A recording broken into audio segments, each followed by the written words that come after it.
I took him golf recently. I thought, I'd never play this game. Old man's game, never do it, but my kids play, so I want to play with them. So I go out, and I do really well. I go out on this one day, and I out-power by my instructor. I'm feeling really proud. The next day, I'm not feeling so proud.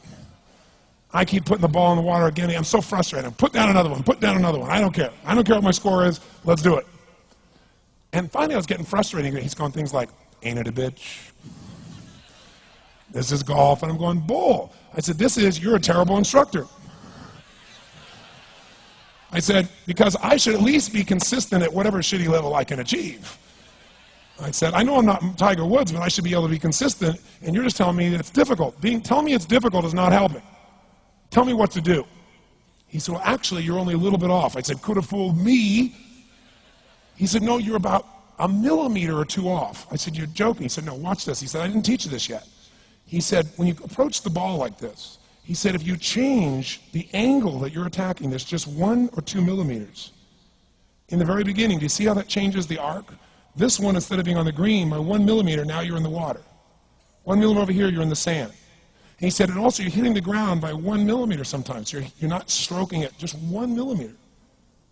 I thought, what a great belief system that when all hell's breaking loose and nothing's working, that you're only 1 millimeter off. Because most people think it's impossible, so they give up. Isn't that true? And in real life, it's true. So 2 days later, I'm going to see one of my clients. I do a lot of coaching, and I have a man who's the top plastic surgeon in the world. He's going through some tough times in aspects of his life. But this is a guy that gets paid by Sultan of Brunei $1 million to fly over and do 3 people's faces. He is the #1 plastic surgeon in the world. He can make anyone who's ugly look spectacularly beautiful. He showed me pictures of a woman who's 84 years old. He made her look 40 and gorgeous, no exaggeration. But you know what? I'm waiting for him in his office, and he's still in surgery. So he's got a new book he's creating to teach other surgeons around the world. And I'm going through it, and it's got pictures of the top 100 supposedly most beautiful women in the world's faces. And then men. I wasn't paying attention to that one. I just kept turning the pages, right? But I noticed something. He's got all these measurements. And he has mathematically calculated what it takes to make someone look gorgeous, man or woman. And it's a few millimeters. Interesting. For example, on a woman, the distance between the top part of your lip and your nose, this little distance, the measurement of that, if you're beautiful, gorgeous, is the same size as your eye. If it's 1 millimeter more, you have an average face. If it's 2 millimeters more, you are butt ugly. Okay. The difference between butt ugly and gorgeous is 2 millimeters. He's got about a dozen of these little 1 or 2 millimeter changes he makes, and it's a different person. It is unbelievable. So a very powerful belief to leave today with would be, nothing's working, I'm 1 millimeter away. What little thing do I change? And when I do, it changes everything. Because I'm heading this direction, I make this little shift. You take that out an hour from now, a day from now, a week from now, a month from now, you have a totally different destination from that direction. But the 1 millimeter change, I'll show you one of them right now. Check this out. Stay in the state of certainty. Some of you lost it. Intensify it, whatever it takes. Make your move. Come on. Make your move. Say yes. Say yes. Say yes. Say yes. Now feel that in your body. Don't let go of it. Now watch. Here's the difference between being certain and being uncertain. Did you see that? Certain, uncertain. See if you can find that little spot between the two, where you drop just a little bit of your chest, and you feel it drop, and come back up, and drop it. How many can feel that difference between where you really feel it, now intensify it, and where you dropped it? Is it a tiny difference, yes or no? Yes or no? Now, could you condition yourself to feel great in this state? Yes or no? So what I want you to do is give yourself that opportunity. So the way we're going to do is very simple. We're going to go in a peak state. And then we're going to train ourselves. Because guess what? If you're in this state of certainty, and all hell's breaking loose in your life, people can't figure out, you go, move, I'll handle it. People go, he's so lucky, he's so confident. No. Here's what I've created for my life, and anyone I know has succeeded. I'm a 17-year-old kid from Azusa, California, with no real education other than self-education, with no background, with parents that did their best, all of them,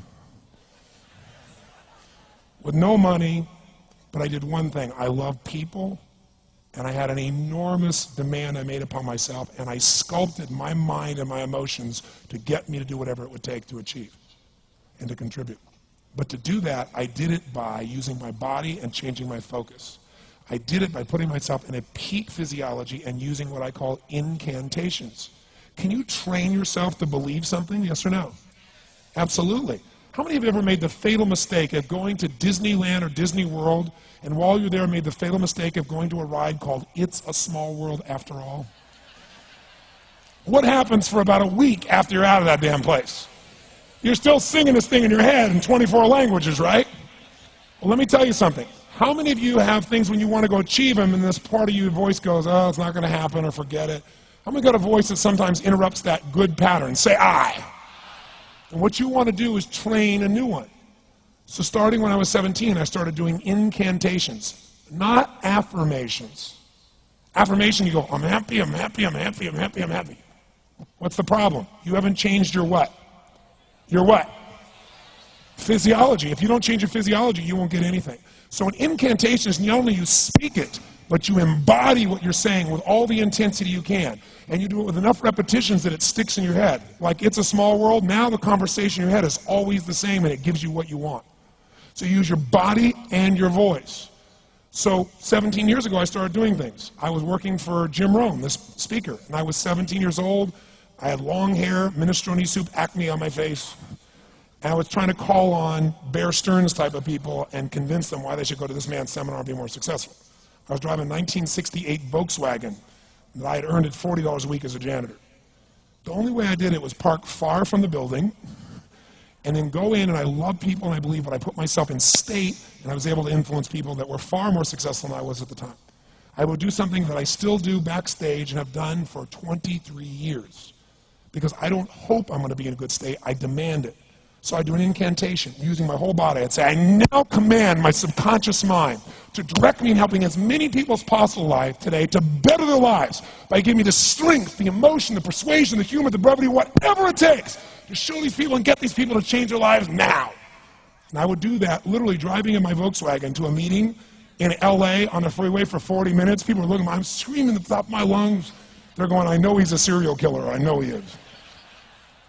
But by the time I entered that room, when two people meet, if there's rapport, the person who's most certain will always influence the other person. And I was totally certain, and they were trying to get revved up to certainty. Do you agree with this, yes or no? I do another one because I was poor. I changed my mindset. I kept doing things, but I never got beyond it. I'd say God's wealth is circulating in my life. His wealth flows to me in avalanches of abundance. All my needs, desires, and goals are met instantaneously by infinite intelligence, for I'm one with God and God is everything. And I would imagine the abundance of my life, and I would feel so grateful. And a year later, I went from making $38,000 a year to making $1 million a year in 1 year. Because successful people do what failures won't. You follow me on this? You know?